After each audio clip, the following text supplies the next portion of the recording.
আসসালামু আলাইকুম, hello guys, welcome to my another video. আশা করি সবাই অনেক বেশি ভালো আছেন।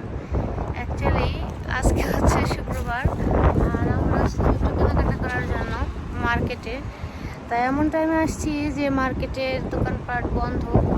তারপরে অনেকক্ষণ অপেক্ষা করার পর এখন আমরা কিনলাম। দেখেন, এটা হচ্ছে বিল্ডিং, বাংলাদেশে যেমন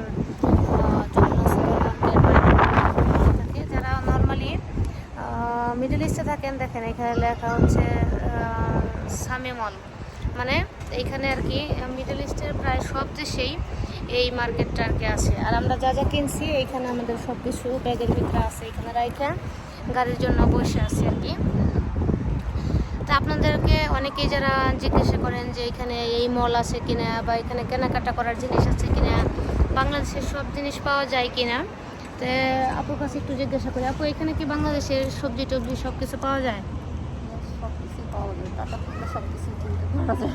বাংলাদেশের সব কিছু পাওয়া যায়। আমার মনে হয় যে এখানে শুধুমাত্র কাঁঠালটা ব্যতীত আর যে অর্ডারের সব কিছুই বাংলাদেশের সব ফ্রুটসই আমার মনে হয় যে আমরা পাইছি, বা সবাই দেখা যাচ্ছে যে সব সময় আমরা কিনতে পারছি আর কি। মানে এখানে সব কিছুই পাওয়া যায়, যেমন বলেন কচুরলতি থেকে শুরু করে কচু শাক, কচু পাতা, মানে সব কিছু এক কথায় বলা গেলে যে সব কিছুই এখানে পাওয়া যায় এবং কি আমরা কিনতে পারি। আর ফ্রুটস যেমন বাংলাদেশে হয়তো বা 12 মাসে যে আমগুলো সেগুলো এখন আছে, কিন্তু এইখানে এখন আমের সিজন না, এইখানের আমগুলো যদিও এখানে অন্যান্য দেশ থেকে বেশিরভাগ ফ্রুটসগুলো আসে, কিন্তু তারপরে হচ্ছে এইখানে সব কিছু পাওয়া যায় আর কি। তরমুজ, আম, কলা, আনারস, মানে ইন এ ওয়ান ওয়ার্ডস বলা যায় যে সব কিছুই পাওয়া যায়। তো প্রথম আপু, আপনার কেমন লাগছে এখানে মার্কেটে আসার পর?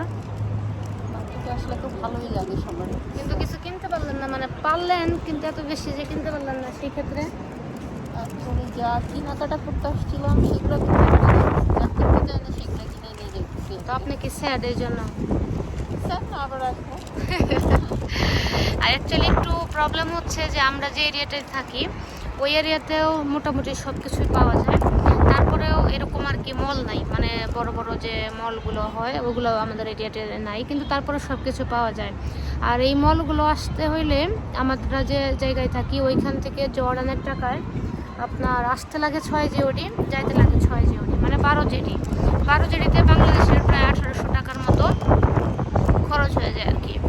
সো এই কারণে অনেকে আসতে চায় না। আবার যদি অনেকেই বলে যে বাসে আসবে, বাসেও আসা যায়, সেই ক্ষেত্রে হাফ জেটি দিয়ে আসা যায়, মানে জনপ্রতি হাফ জেটি যাইতে হাফ জেটি, মানে 1 জেটি, তার মানে 170-80 টাকা হলেই যাওয়া আসা যায়, আর কিছু দূর একটু হাঁটতে হয়। ট্যাক্সিতে আসলে হয়তো বা আমি যে জায়গা পর্যন্ত যাই সেই জায়গা পর্যন্ত গাড়ি আসে, আর বাস হইলে একটা নির্দিষ্ট স্টপেজ পর্যন্ত আসে। সো সেই স্টপেজে গিয়ে তারপর আমাদের আর কি উঠতে হয় বা যেতে হয়। যাই হোক, এখানে আরও অনেক লোকজনই এখন মার্কেট এখন যেহেতু ওপেন করেছে, অনেকেই যাচ্ছে আসছে এবং কি অনেকেই মার্কেট করছে আর কি। সো আমরাও আসছিলাম, আমরাও কেনাকাটা করলাম।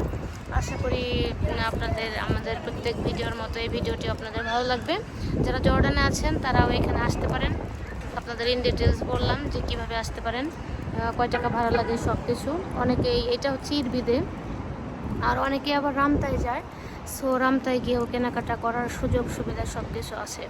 সো ভিডিওটি ভালো লাগলে কমেন্টস করবেন, চ্যানেলটিতে নতুন হয়ে থাকলে সাবস্ক্রাইব করবেন। সবাই ভালো থাকবেন, সুস্থ থাকবেন। দেখা হবে অন্য একটা ভিডিওতে, অন্য একটা টপিকস নিয়ে। আসসালামু আলাইকুম।